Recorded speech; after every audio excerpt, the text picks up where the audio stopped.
So let's apply those mole ratios. 12 moles of NaOH is given. The question asks how many moles of H2SO4 will be required. I get to ignore everything else but the NaOH and the H2SO4. So 2 moles NaOH, 1 mole H2SO4. So 6 moles of H2SO4 will be required if you have 12 moles of NaOH.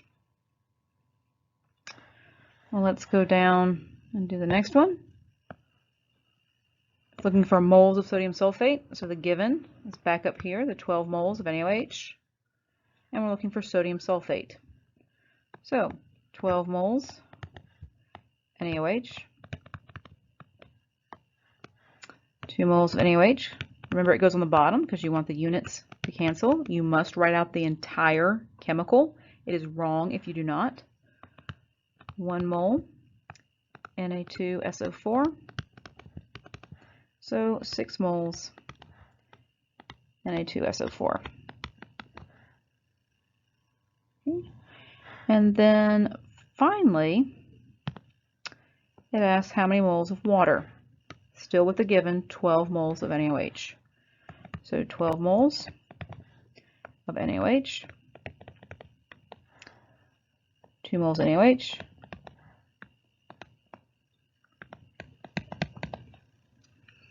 2 moles water,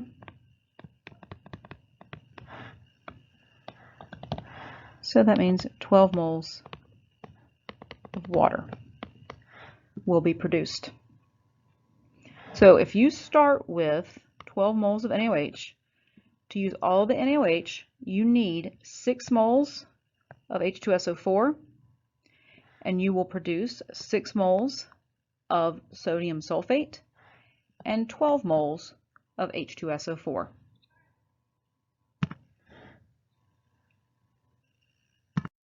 Okay. So let's look at another problem. Electrolysis of aluminum oxide produces aluminum and oxygen. Okay, even if you don't know what electrolysis is, you know that aluminum oxide is what you start with, and that you produce aluminum and oxygen. Okay, so that's how you're going to make your balanced equation. And then it asks, okay, if I produce 2 moles of aluminum, how many moles of aluminum oxide did I have to start with? So let's look. The first thing you have to do is write a balanced equation. If you get the balanced equation wrong, all of your math will be wrong. This is very, very important. Then I want you to think about all the mole ratios, but you need to choose the right one. So you've got a few choices. Are you interested in 2 moles of aluminum oxide equaling 4 moles of aluminum, or 2 moles of aluminum oxide and 3 moles of oxygen, or 4 moles of aluminum oxide and 3 moles of oxygen? These are all the coefficients and their ratios. Perhaps I should have done ratio signs. So if you're already thinking, okay, well, all I need is aluminum from back up at the top and aluminum oxide, so I'm going to choose this one. You're right. The next step is to set up the dimensional analysis with the correct mole ratios and solve. So notice the given goes here. The mole ratio is here with the correct one on the bottom so that they cancel. Whatever unit is on top will be what's here. So this entire thing is the unit. It is very, very important that you write the entire chemical compound or the element, in this case of aluminum, so that the entire unit can cancel, because moles of oxygen does not cancel with moles of aluminum. So let's look at another one. The elements lithium and oxygen react explosively to form lithium oxide. So we need a balanced chemical equation. So lithium and oxygen react to form lithium oxide.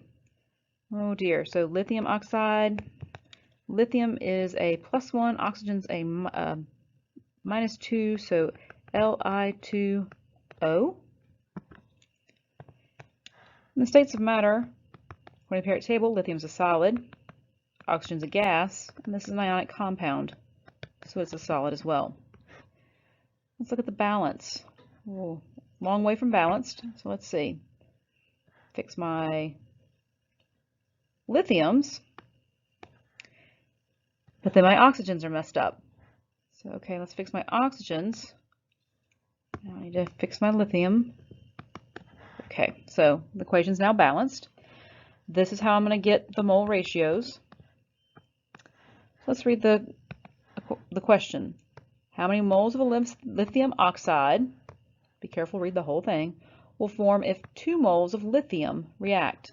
So I'm given 2 moles of lithium. How many moles of lithium oxide? So 2 moles lithium. I know that 4 moles of lithium will make 2 moles of lithium oxide. So that means that 1 mole of lithium oxide will be formed.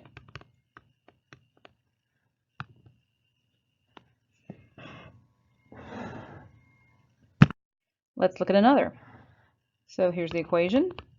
Always check and make sure it's balanced, even if it looks like someone tried to do it for you. But let's see, 2 sodiums, 1 carbon, 3 oxygens. Okay, so balanced chemical equation, check. Let's look at what it's asking.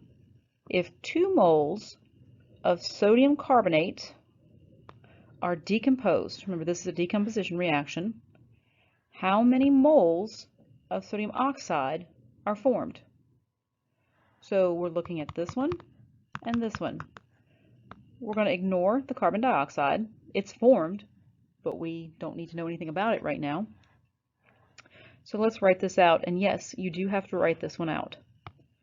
2 moles of sodium carbonate. Well, 1 mole of sodium carbonate makes 1 mole of sodium oxide. So 2 moles of sodium oxide are formed. Even if you can do it in your head, you are required to write it all the way out. So here's another example. It's a decomposition reaction, just like the other one was. It is balanced, so balance, check. Let's read the problem. If you are given 1.5 moles of aluminum oxide, be careful and read along, how many moles of oxygen are formed? So we are interested in aluminum oxide and oxygen. Let's see, 1.5 moles of aluminum oxide. Well, 2 moles of aluminum oxide make 3 moles of oxygen. So the answer to this is 2.25 moles of oxygen, but we have a sig figs problem, so 2.3 moles of oxygen with the correct number of sig figs.